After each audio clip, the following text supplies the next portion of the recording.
हाँ, तो आज हम लोग सीखने वाले हैं स्थिर वैद्युत की। स्थिर वैद्युत, इलेक्ट्रोस्टैटिक्स, स्टैटिक्स। इलेक्ट्रोस्टैटिक्स की बात करें तो इलेक्ट्रोस्टैटिक्स में जब हम लोग देखेंगे, क्योंकि इलेक्ट्रोस्टैटिक्स फिजिक्स का एक पार्ट होता है ना, तो इससे कह सकते हैं स्थिर वैद्युत की। स्थिर वैद्युत भौतिक विज्ञान की एक शाखा है।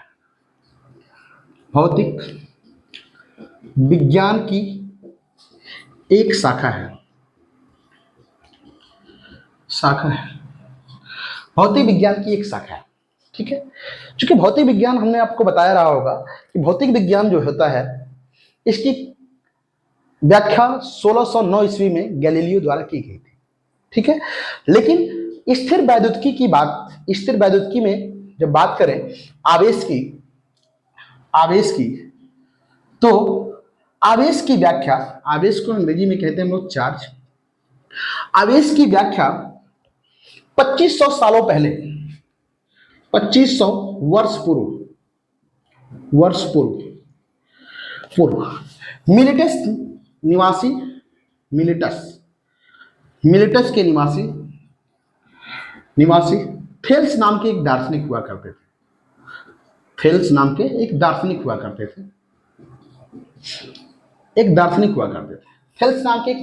करते थे जिन्होंने ये बताया लगभग 2500 सालों पहले, 600 ईसा पूर्व पहले, अभी शताब्दी शुरू भी नहीं हुई थी, उसके 600 सालों पहले थेल्स ने ये बताया कि जब हम कभी अंबर एक धातु होता है ना, अंबर धातु को जब हम ऊन के साथ रगड़ते हैं, उनके साथ रगड़ने पर उसमें हल्की वस्तुओं को, जैसे मान लीजिए कि कोई छोटे छोटे टुकड़े हो, है ना, अगर हम सूखी पत्ती को लेकर के अगर कस के मसल देते हैं तो मसलने के बाद उसके छोटे छोटे टुकड़े होते हैं, और अगर उसके टुकड़ों को, अगर मान लीजिए हम पेन से बाल में पेन को रगड़ते हैं और रगड़ने के बाद उसको उसके पास ले जाते हैं तो उनमें वो तुरंत अट्रैक्ट हो जाते हैं। तो इस बात को लगभग 600 ईस्वी पूर्व, 2500 साल पहले थेल्स द्वारा बताया गया था कि जब हम ऊन से अंबर नाम की धातु को रगड़ते हैं तो उसमें हल्की वस्तुओं को आकर्षण करने का गुण आ जाता है। इस बात को ऊन के द्वारा, अंबर धातु को किससे रगड़ा था? अंबर धातु को ऊन से रगड़ा था। अंबर धातु को ऊन से रगड़ने पर ठीक है। तो ऊन जो होता है, ये जो ऊन होता है ये अंबर होता है। तो ऊन पर जो है, ठीक है, ऊन पर धनावेश एवं अंबर धातु पर ऋणावेश आ जाता है, जिसके कारण ये वस्तु को आकर्षित कर पाते हैं। लेकिन इस बात की व्याख्या थेल्स द्वारा नहीं की गई। थेल्स ने सिर्फ इतना बताया था कि यदि हम किस अंबर धातु को ऊन से रगड़ते हैं तो रगड़ने के दौरान ये हमें रगड़ने के बाद ये उसमें हल्की वस्तुओं को आकर्षण करने का गुण आ जाता है, परंतु इसकी व्याख्या नहीं हो पाई। और लगभग 2000 साल पहले, 2000 सालों तक इस बात को पर किसी ने व्याख्या नहीं की। इस बात को किसी ने व्याख्या नहीं की। 2000 सालों तक ये ज्ञान पड़ा रहा। फिर उसके बाद 1600 ईस्वी में एक व्यक्ति थे, डॉक्टर गिलबर्ट,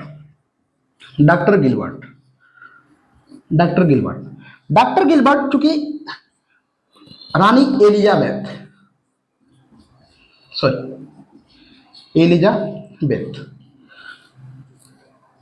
एलिजाबेथ अस्पताल के एक, ये भी इंग्लैंड के रहने वाले थे, इनका निवास स्थान जो था वो इंग्लैंड में था।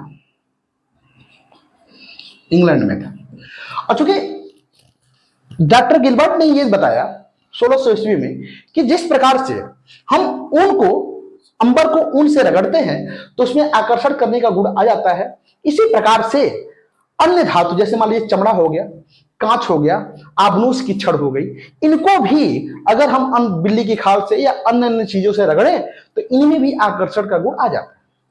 लेकिन यह आकर्षण का गुण आता कैसे है, यह आकर्षण के गुण को कहते क्या है, इस बात की व्याख्या पूर्णतः नहीं हो पाई, कर ही नहीं पाए। उसके बाद लगभग 1664 ईस्वी में एक व्यक्ति हुए, sir Thomas brown. Sir Thomas brown 1664 ईस्वी में सर थॉमस ब्राउन द्वारा यह बताया गया कि जिस कारण से कोई भी वस्तु अपनी तरफ आकर्षित करती है, जैसे अंबर हो गया, अंबर धातु हो गया, तो ये अपनी तरफ आकर्षित करता है। तो आकर्षित जब करता है तो ये किस कारण से आकर्षित करता है, इस कारण को की व्याख्या करते हुए इन्होंने बताया कि ये जो गुण होता है, जिस कारण से ये आकर्षित करता है, उस गुण को हम वैद्युतिकी कहते हैं, वैद्युतिकी कहते हैं। जिस गुण के कारण वस्तु अपनी तरफ किसी अन्य वस्तु को आकर्षित करती है, वह गुण वैद्युतिकी कहलाता है। अंग्रेजी में इसको इलेक्ट्रिसिटी कहते हैं, इलेक्ट्रिसिटी, वैद्युतिकी, ठीक है, वैद्युतिकी कहा जाता है। लेकिन वैद्युतिकी शब्द की, इलेक्ट्रिसिटी की जो बात आई, ये चूंकि इलेक्ट्रॉन से आती है, इलेक्ट्रॉन से, और इलेक्ट्रॉन जो है ये ग्रीक भाषा में अंबर धातु को कहा जाता है। किसको कहा जाता है? अंबर धातु को, ठीक है। अंबर धातु को हम कहते हैं क्या? इलेक्ट्रॉन। ग्रीक भाषा में अंबर को इलेक्ट्रॉन कहा जाता है, और इसी इलेक्ट्रॉन के कारण, चूंकि वैद्युत जो किसी भी पदार्थ का वैद्युत जो गुण होता है, ये इलेक्ट्रॉनों की कमी और इलेक्ट्रॉनों की अधिकता के कारण ही उत्पन्न होता है। इस कारण से इसे हम इलेक्ट्रिसिटी कहते हैं, ठीक है। इलेक्ट्रॉनों के कारण इलेक्ट्रिसिटी जनरेट होती है, इसी कारण से इसे इलेक्ट्रिसिटी कहते हैं। हिंदी में इसको वैद्युतिकी कहा जाता है, ठीक है।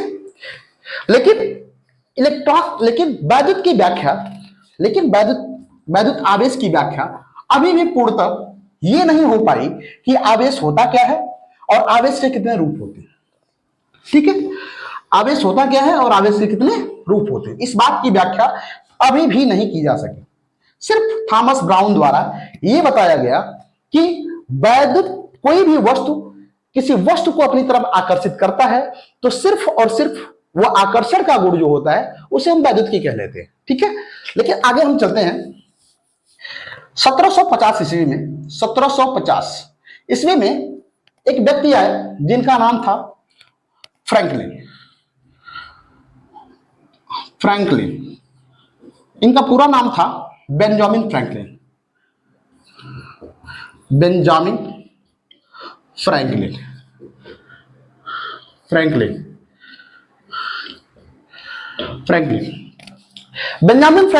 1750 ईस्वी में इस बात की पूर्णतः व्याख्या कर पाए कि आवेश होता क्या है। बेंजामिन फ्रैंकलिन ने आवेश को दो रूपों में डिवाइड किया, दो रूपों में विभक्त किया। उन्होंने बताया कि ये जो आवेश होता है, ये जो चार्ज होता है, ये दो प्रकार के होते हैं। पहला होता है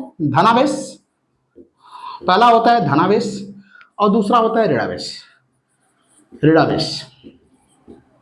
इसको हम लोग पॉजिटिव चार्ज कहते हैं, पॉजिटिव चार्ज। ये हमारा कहलाता है नेगेटिव चार्ज, ठीक है। और इसकी पूर्णतः परिभाषा दिया उन्होंने। परिभाषा ये दी धनावेश के संबंध में। उन्होंने बताया कि जब किसी वस्तु को हम एक दूसरे से रगड़ते हैं, ठीक है। जैसे मान लीजिए कि हम अंबर लेते हैं और ऊन लेते हैं, और अंबर को जब हम ऊन से रगड़ते हैं तो रगड़ने के दौरान अंबर पर ऊन के कुछ इलेक्ट्रॉन ऊन के सतह, चूंकि ऊन की सतह होती है, जैसे मान लीजिए ये हमारी पेन है, तो पेन का जो ऊपरी हिस्सा होता है ये सतह होता है। और ऐसा नहीं कि ये जितने भी वस्तुएं हैं, हम हैं, ये है, बोर्ड है, सारी चीजें, ये जितनी भी चीजें हैं सारी के सारी इलेक्ट्रॉन, प्रोटॉन, न्यूट्रॉन से मिलकर बनी है, एटम से मिलकर बनी है। ठीक है, तो चूंकि ऊन जो है, ऊन का भी एक सरफेस है, अंबर धातु का भी एक सरफेस है। तो अंबर धातु को जब ऊन से रगड़ा जाता है, क्योंकि अंबर धातु के, जैसे मान लीजिए प्लास्टिक है, तो प्लास्टिक के जो सरफेस के इलेक्ट्रॉन होंगे ये टाइटली बॉन्डेड होंगे, और जब हम इस पेन को अपने बालों के साथ रगड़ते हैं तो बाल के चूंकि हमारे इलेक्ट्रॉन लूजली बॉन्डेड होते हैं, और रगड़ने के दौरान हमारे बाल के इलेक्ट्रॉन इस सरफेस पे आ जाते हैं, जिसके कारण से यह सरफेस नेगेटिव हो जाता है, हमारा बाल पॉजिटिव हो जाता है। उसी कारण से यहां पे जब हम अंबर को ऊन से रगड़ते हैं तो अंबर धातु पर इसके सतह के कुछ इलेक्ट्रॉन आ जाते हैं, जिसके कारण से अंबर ऋणावेशित हो जाता है, और यहां से ऊन के सतह से इलेक्ट्रॉनों के निकलने के कारण यहां पे धनावेशों की संख्या अधिक हो जाती है। क्योंकि इलेक्ट्रॉनों की कमी हो जाती है तो ये धनावेश हो जाता है। तो किसी पृष्ठ पर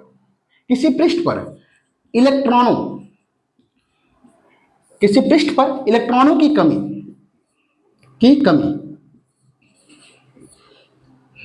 धनावेश कहलाती है, धनावेश कहलाता।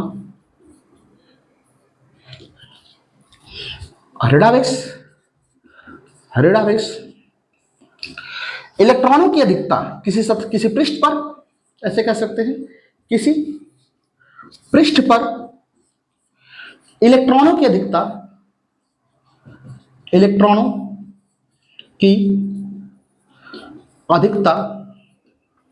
ऋणावेश कहलाती है, ऋणावेश कहलाती है। ठीक है, ये परिभाषा बेंजामिन फ्रैंकलिन के द्वारा दी गई। तो सबसे पहले एक पूर्णता आवेश के बारे में पूर्णता व्याख्या बेंजामिन फ्रैंकलिन द्वारा की गई। इस कारण से आगे हम आपको बताएंगे, क्योंकि मात्रक पे चलेंगे तो इसके बारे में बताएंगे। इस कारण से जो सबसे छोटा मात्रक माना जाता है वो फ्रैंकलिन माना जाता है। आवेश का सबसे छोटा मात्रक फ्रैंकलिन या स्टैटिक कूलाम कहा जाता है। ठीक है, तो आगे चलते हैं। देखिए, क्योंकि जैसे मान लीजिए अभी हमने बात कही धनावेश की और ऋणावेश की। अगर मान लीजिए कि हम अगर कांच का टुकड़ा लें, कांच लें और रेशम लें, और कांच को अगर रेशम से हम रगड़ते हैं, कांच का टुकड़ा लीजिए, आप घर पे प्रयोग कर सकते हैं इसका। अगर कांच का टुकड़ा लेते हैं और कांच के टुकड़े को हम अगर रेशम से रगड़ते हैं तो कांच पर कांच धनावेशित हो जाता है, कांच का पृष्ठ, और रेशम जो होता है ये ऋणावेशित हो जाता है। सॉरी, रेशम जो होता है क्या हो जाता है, ऋणावेशित हो जाता है। क्योंकि हम टेबल बना रहे हैं, कई सारे टेबल बना रहे हैं। ठीक है, अगर हम बिल्ली की खाल लें, ऐसा नहीं कि बिल्ली की खाल लेने की बात कर रहे हैं तो बिल्ली की खाल काट कर ही ले सकते हैं। हम बिल्ली को ले सकते हैं और बिल्ली के पृष्ठ पर, बिल्ली के सतह पर, है ना, उसका जो स्किन है उसके स्किन पर हम रगड़ सकते हैं। ठीक है, और एक एबोनॉइड लेते हैं, एबोनॉइड, ठीक है, एबोनॉइड धातु लेते हैं, और इन दोनों को जब हम रगड़ते हैं तो बिल्ली की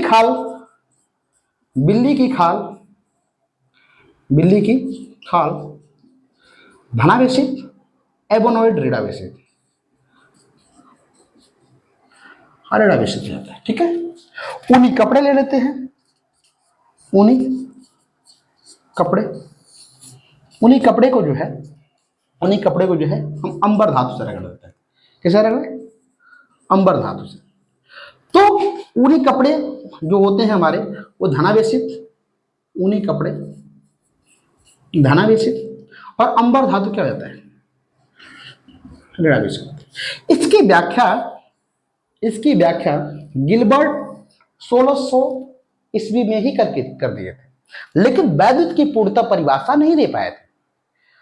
वैद्युतिकी की बात थॉमस ब्राउन द्वारा 1664 ईस्वी में बताई गई, और एक आवेश की पूर्णता व्याख्या, आवेश की विभाजन की बात, आवेश का निर्माण किस तरीके से होता है, क्योंकि निर्माण तो नहीं कह सकते, क्योंकि आवेश संरक्षण के सिद्धांत में हमें यह बताया जाता है कि आवेश को नहीं उत्पन्न किया जा सकता, नहीं नष्ट किया जा सकता है, सिर्फ और सिर्फ आवेश को एक रूप से दूसरे रूप में परिवर्तित किया जा सकता है।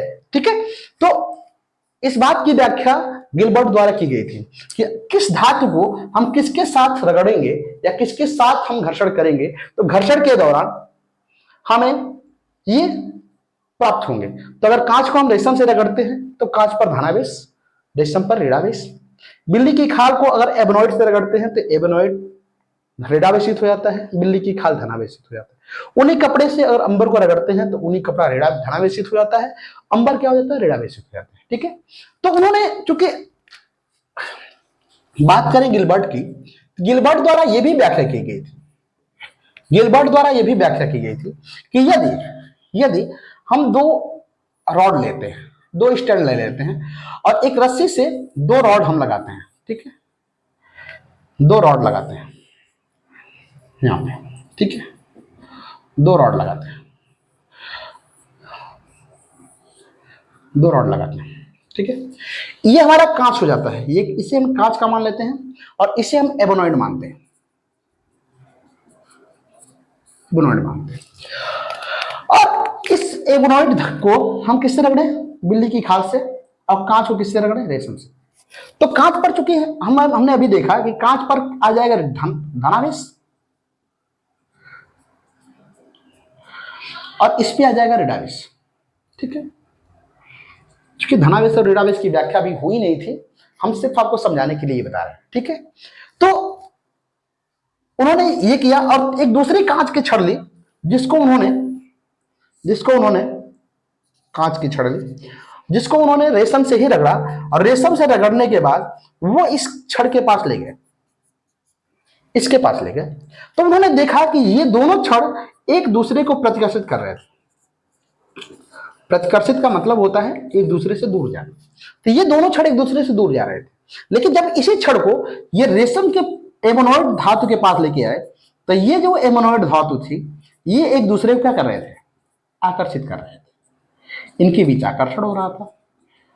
तो उन्होंने ये व्याख्या की कि जब, चूंकि थेल्स द्वारा ये बताया गया था कि जब हम किसी वस्तु को एक दूसरे से रगड़ते हैं तो उसमें आकर्षण का गुण आ जाता है। अंबर धातु को जब हम रगड़ते हैं उनके साथ तो उसमें सिर्फ आकर्षण का गुण आता है, लेकिन गिलबर्ट द्वारा यह बताया गया 1600 ईस्वी में कि डॉक्टर गिलबर्ट ने यह बताया कि यदि हम कांच को कांच के साथ ले जाते हैं सेम मैनर के साथ, ये एक दूसरे को प्रतिकर्षित करते हैं, और अगर इनको एक दूसरे के विपरीत मैनर के साथ ले जाते हैं ये एक दूसरे को क्या करते हैं, आकर्षित करते हैं। तो गिलबर्ट द्वारा 1600 ईस्वी में यह बताया गया था कि गिलबर्ट द्वारा 1600 ईस्वी में यह बताया गया था कि आवेश जो होते हैं एक दूसरे को आकर्षित भी कर सकते हैं और प्रतिकर्षित भी कर सकते हैं, लेकिन ये क्यों करते हैं इसकी व्याख्या नहीं कर पाए थे, ठीक है। तो हम आपको बताते हैं, ठीक है। धनावेश, धनावेश, ठीक है, धनावेश, ऋणावेश, ऋणावेश, धनावेश, ऋणावेश, ऋणावेश, ठीक है। तो ये धनावेश और धनावेश अगर इन दोनों को एक पास रखा जाता है तो ये एक दूसरे को क्या करेंगे, प्रतिकर्षित करेंगे, प्रतिकर्षित करते हैं, ठीक है। और अगर ऋणावेश को एक दूसरे के साथ रखा जाता है तो ये भी एक दूसरे को क्या करेंगे, प्रतिकर्षित करेंगे। मतलब एक समान आवेशित, एक समान आवेशित, जैसे मान लीजिए धनावेश धनावेश ये एक समान है, ऋणावेश ये एक समान, ठीक है, इनका गुण एक समान है। तो अगर एक समान गुण के आवेश एक दूसरे के पास रखे जाते हैं तो ये एक दूसरे को क्या करेंगे, प्रतिकर्षित करेंगे। परंतु विपरीत गुण के आवेश, विपरीत गुण के आवेश, विपरीत गुण के आवेश एक दूसरे को आकर्षित करते हैं, आकर्षित करते हैं, ठीक है, आकर्षण बल, और यहां पे लगता है प्रतिकर्षण, ठीक है। बात समझ आ रही है? ये बताया गया था गिलबर्ट के द्वारा, ठीक है, आकर्षण और प्रतिकर्षण का गुण। लेकिन 1750 ईस्वी में बेंजामिन फ्रैंकलिन द्वारा जब आवेश की व्याख्या की गई, धनावेश और ऋणावेश, तो इसके संबंध में यह बताया गया कि यदि धनावेश धनावेश एक दूसरे के पास रखे जाएं या ऋणावेश ऋणावेश एक दूसरे के साथ रखे जाएं, ये एक दूसरे को प्रतिकर्षित करेंगे। और धनावेश ऋणावेश या ऋणावेश धनावेश अगर एक दूसरे विपरीत गुण के आवेश एक दूसरे के साथ रखे जाते हैं तो ये एक दूसरे को आकर्षित करेंगे। ठीक है, इस बात की को बेंजामिन फ्रैंकलिन की थ्योरी द्वारा आसानी के साथ समझा जा सकता है। क्योंकि आधुनिकता की बात करें, आधुनिक थ्योरी की बात करें, आधुनिक परिभाषा, आवेश की आधुनिक परिभाषा की बात करें, आवेश की आधुनिक परिभाषा, आवेश की आधुनिक परिभाषा मॉडर्न थ्योरी, यहां पे लिखते हैं आवेश की आधुनिक परिभाषा।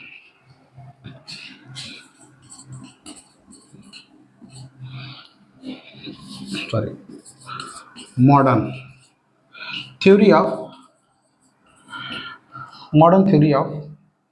चार्ज।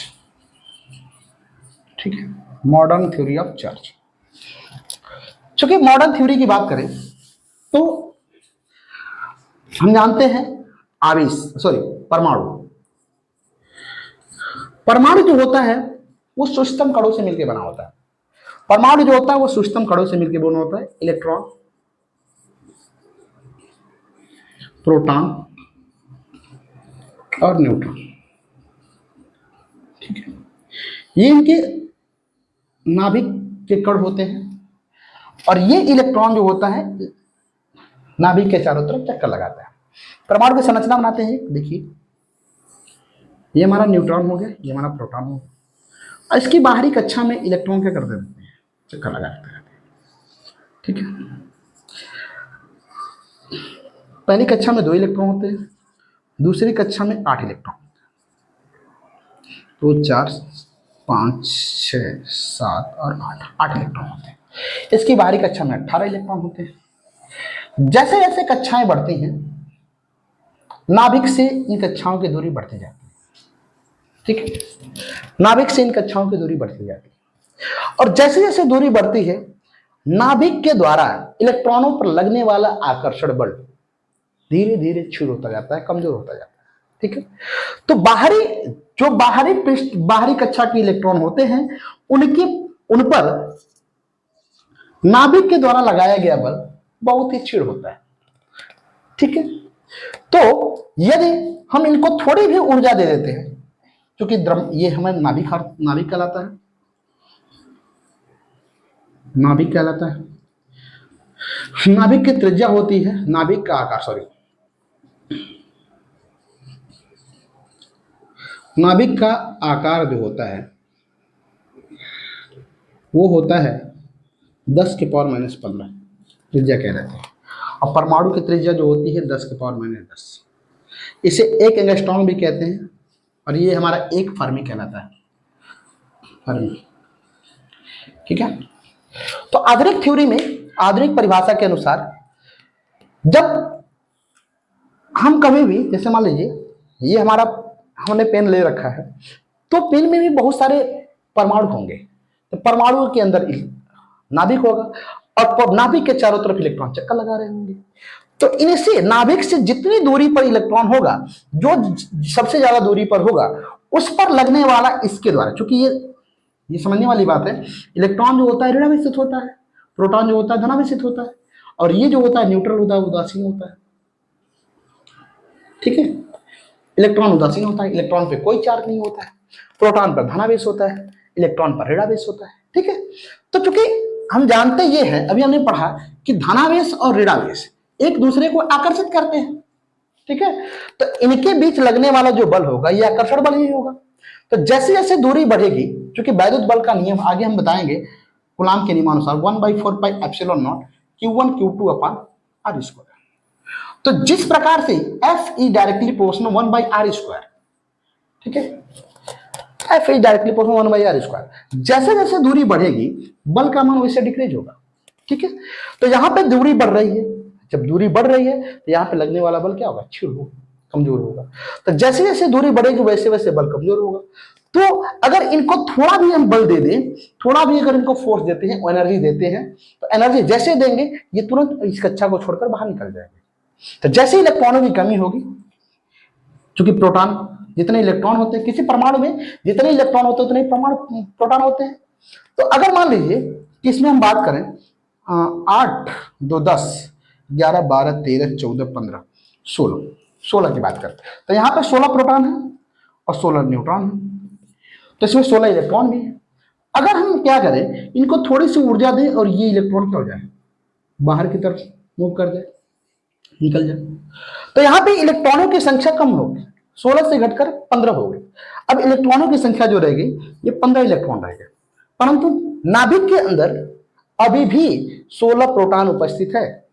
तो 16 प्रोटॉन उपस्थित होने के कारण, क्योंकि एक इलेक्ट्रॉन पर आवेश होता है 1.6 इंटू 10⁻⁻19 कूलम, और एक प्रोटॉन पर आवेश होता है 1.6 इंटू 10⁻⁻19 कूलम। ठीक है, बात समझ में आ रही है? इतना होता है। तो इतना इलेक्ट्रॉन आवेश जब ये निकल गया तो ये क्या हो गया, धनावेशित हो गया। और जब परमाणु पर इलेक्ट्रॉन प्रोटॉन की संख्या बराबर होती है तो परमाणु उदासीन होता है। जिस समय किसी भी, जैसे मान लीजिए हम हाइड्रोजन ले लें, हीलियम ले लें, बेरिलियम ले लें, बोरान ले लें, कार्बन ले, ऑक्सीजन ले, नाइट्रोजन ले, कोई भी एटम ले, ये सारे के सारे उदासीन अवस्था में होते हैं। क्यों? क्योंकि इनमें इलेक्ट्रॉनों और प्रोटॉनों की संख्या क्या होती है, बराबर होती है। बात समझ रहे? इलेक्ट्रॉन और प्रोटॉन की संख्या बराबर होती है, लेकिन जैसे इसमें इलेक्ट्रॉनों की संख्या, जैसे हम एक इलेक्ट्रॉन अगर इसमें ऐड कर दें, यही नाइट्रोजन ऋणावेशित हो जाए, और अगर एक इलेक्ट्रॉन यहां से हम निकाल दें, यही नाइट्रोजन धनावेशित हो जाए। इनमें एक इलेक्ट्रॉन की अधिकता हो गई और इनमें एक इलेक्ट्रॉन की कमी हो गई। समझ में आ रही है बात? तो धनावेश और ऋणावेश, इस तरीके से ये पृष्ठ धनावेशित और ऋणावेशित होता है।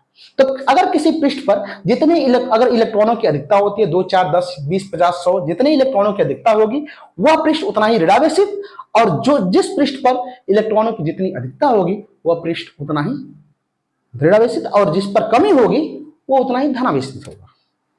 समझ में आ रही है? अब बात आती है आवेशों के संबंध में कुछ मुख्य परिभाषाएं। आवेशों के संबंध में कुछ मुख्य परिभाषाएं, ठीक है? आवेश को आप समझ पाए, आई होप आप समझ पा रहे होंगे, ठीक है?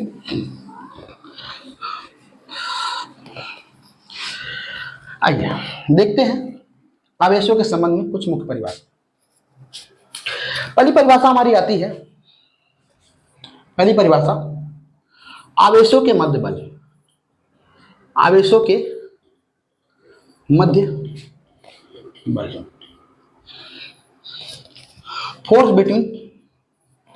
फोर्स बिटवीन चार्जेस, आवेशों के मध्य। अभी हमने बताया आपको कि आवेशों के मध्य लगने वाला, इनके बीच लगने वाला जो बल होता है, आवेशों के मध्य आकर्षण एवं प्रतिकर्षण दोनों बल कार्यरत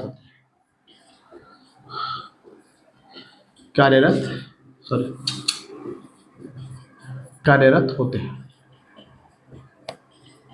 ठीक है? आवेशों के मध्य दोनों बल कार्यरत होते हैं, धनावेश और ऋणावेश। दूसरी परिभाषा आवेशों के संबंध में आवेश संरक्षण।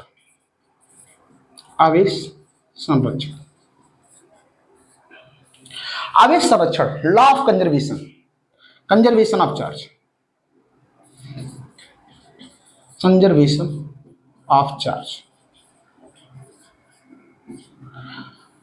आवेश संरक्षण। आवेशों का संरक्षण क्या होता है? संरक्षण का मतलब होता है बचाव, ठीक है? जल संरक्षण, जल बचाव, मृदा संरक्षण, मृदा बचाव, है ना? मिट्टी बचाओ, वन संरक्षण, वनों का बचाव, मतलब संरक्षण का मतलब होता है बचाव। ठीक है, तो आवेशों को भी संरक्षण मिला हुआ है। संरक्षण क्या है? आवेशों को न ही उत्पन्न किया जा सकता है, उत्पन्न किया जा सकता है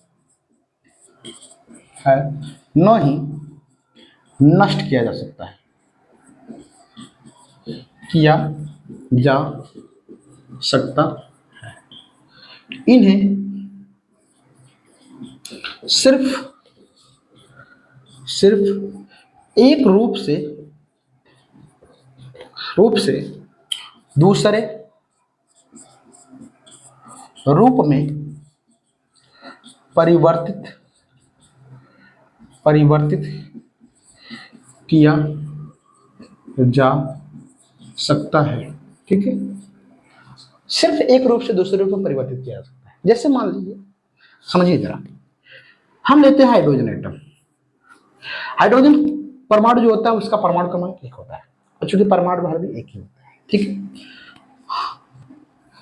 परमाणु भार एक भी होता है। क्यों? क्योंकि हाइड्रोजन एक ऐसा तत्व होता है जिसमें न्यूट्रॉन नहीं होता है, इसीलिए हाइड्रोजन परमाणु को सबसे हल्का तत्व माना जाता है। एक इलेक्ट्रॉन हो गया। क्योंकि अगर हम बात करें, ये हाइड्रोजन परमाणु है, ठीक है, हाइड्रोजन परमाणु, इसकी ये संरचना है, हाँ, इसकी ये संरचना है। तो इसका कुल आवेश की बात करें, कुल आवेश इसका होता है 0। क्यों? परमाणु उदासीन होता है। परमाणु क्या होता है? परमाणु उदासीन होता है।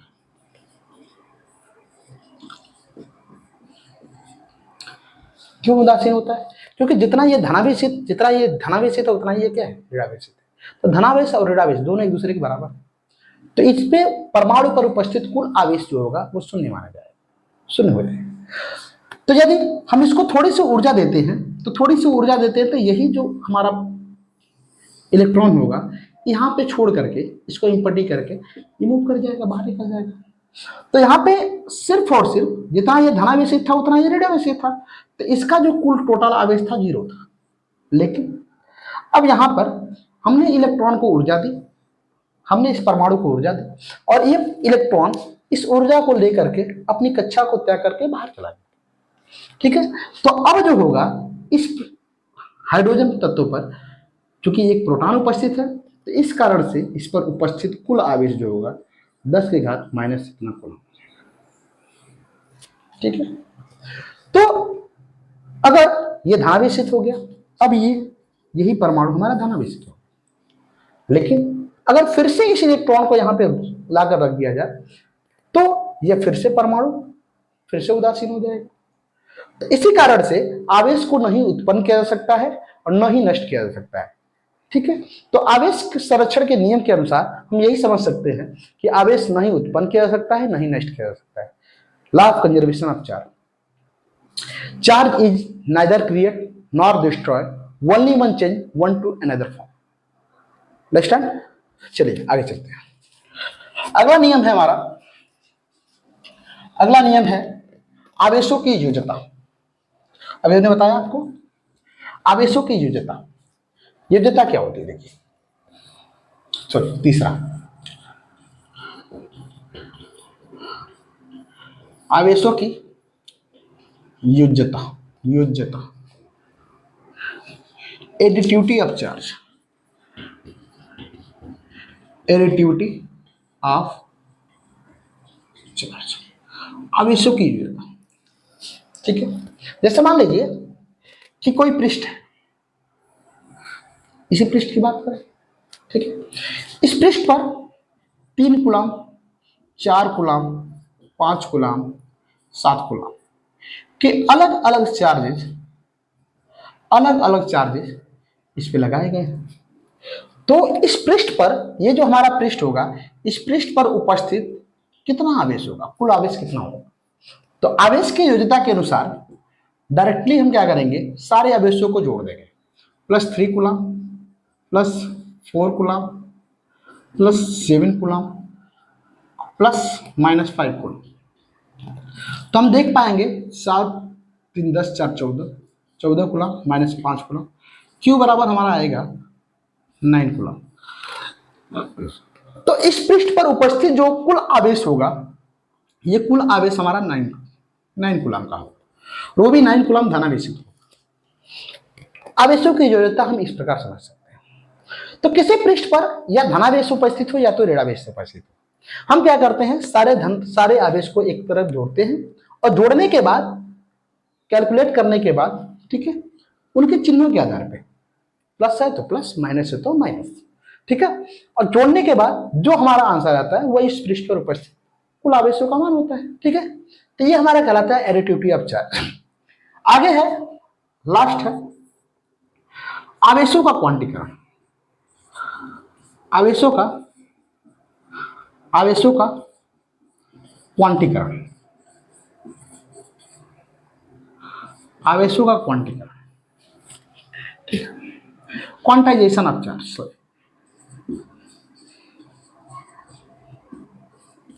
Quantization of charge. Quantisation of charge, quantisation of charge हमें यह बताता है कि आवेशों को तोड़ा नहीं जा सकता, तोड़ा नहीं जा सकता,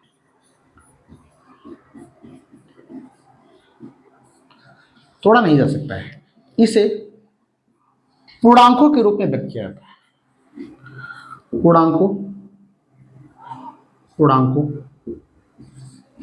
के रूप में व्यक्त किया जाता, ठीक है। जैसे मान लीजिए कि हम इलेक्ट्रॉन की बात करें, 1 electron, 2 electron, 3 electron, 4 electron, dot dot dot n electron, इस तरीके से हम लिख सकते हैं। लेकिन हम इसको e/2, 3/2e, 4/9e इस रूप में इन्हें व्यक्त नहीं कर सकते। क्यों? क्योंकि इलेक्ट्रॉनों को हम खंडित नहीं कर सकते। इलेक्ट्रॉन एक ऐसा सूक्ष्म कण है जिसका खंडन हो ही नहीं सकता, ठीक है। तो इस कारण से आवेशों का क्वांटीकरण सिद्धांत हमें यह बताता है कि आवेशों को सिर्फ पूर्णांकों के रूप में व्यक्त किया जा सकता है, इसे हम खंडित नहीं कर सकते, इस रूप में नहीं लिख सकते, ठीक है। तो इसके रूप में एक फॉर्मूला डिराइव होता है, Q बराबर NE, Q बराबर, जहां Q आवेश है, N इलेक्ट्रॉनों की संख्या,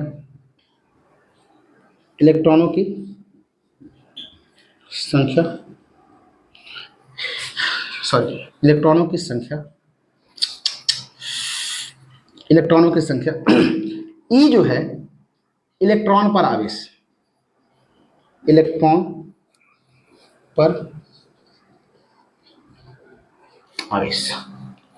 ठीक है। E जो है इलेक्ट्रॉन पर आवेश है। चूंकि इलेक्ट्रॉन पर आवेश हम बता चुके हैं आपको कि E इलेक्ट्रॉन पर जो आवेश होता है 1.6 × 10⁻⁻19 कूलम होता है, ठीक है। N इलेक्ट्रॉनों की संख्या 1 2 3 4 डॉट डॉट इतना होती है, ठीक है। इस संबंध में एक सवाल हम देख लेते हैं थोड़ा सा, फिर आगे बढ़ते हैं। थोड़ा सा एक सवाल देखते हैं फिर आगे चलते हैं। एक कूलम आवेश में इलेक्ट्रॉनों की संख्या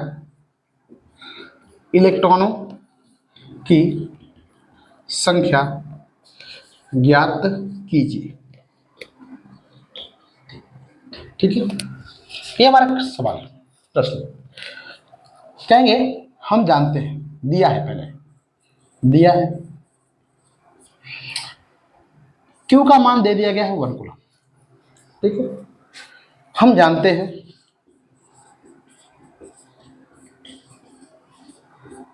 E बराबर होता है 1.6 × 10⁻⁻19, Q बराबर हम जानते हैं N बराबर N × E, ठीक है, हमें निकालना है नंबर ऑफ इलेक्ट्रॉन, n का मान निकालना है। n बराबर हम कहेंगे q अपान कितना,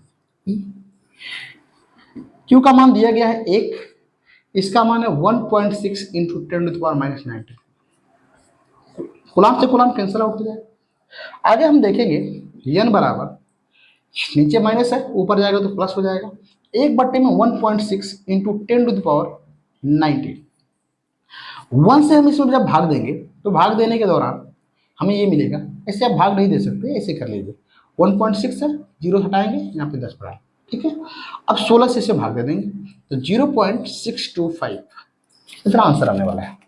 भाग देखिए दिखा देते हैं आपको, 16 आगे भाग जाने वाले नहीं है, यहाँ पे हम 10 और लगा लेंगे, 1 0 जाएगा, 16 25 16 6 96, सॉरी 16 6 96, 96 यहाँ पे 4 आया, फिर हम 1 0 बढ़ा लेंगे, 16 दूना के 32, 8 16 25, ये आपका आंसर है, ठीक है। तो आपका आंसर आने वाला है n बराबर 6.25 इंटू 10⁻18। एक कूलाम आवेश में इलेक्ट्रॉनों की संख्या n बराबर 6.25 × 10⁻18 इलेक्ट्रॉन होती है। इतने इलेक्ट्रॉनों की संख्या एक कूलाम आवेश बनाती है, ठीक है। थोड़ा सा और देखते हैं, थोड़ा सा बात करते हैं आवेशों का मात्रक और आवेशों की विमा, ठीक है। आवेशों का मात्रक और आवेशों की, आवेश का मात्रक तथा ठीक है, unit and dimension of charge, unit and dimension of charge, ठीक है। चूंकि हम जानते हैं विद्युत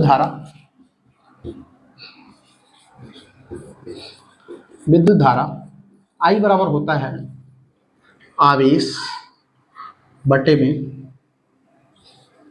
समय, है ना।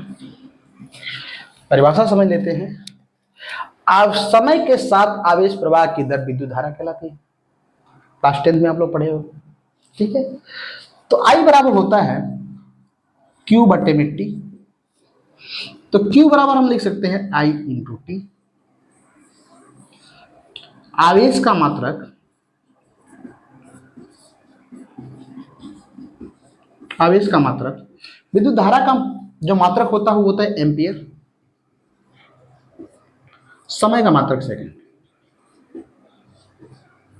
ये इसका SI मात्रक होता है, अथवा ORR, इसको हम कूलाम भी कहते हैं,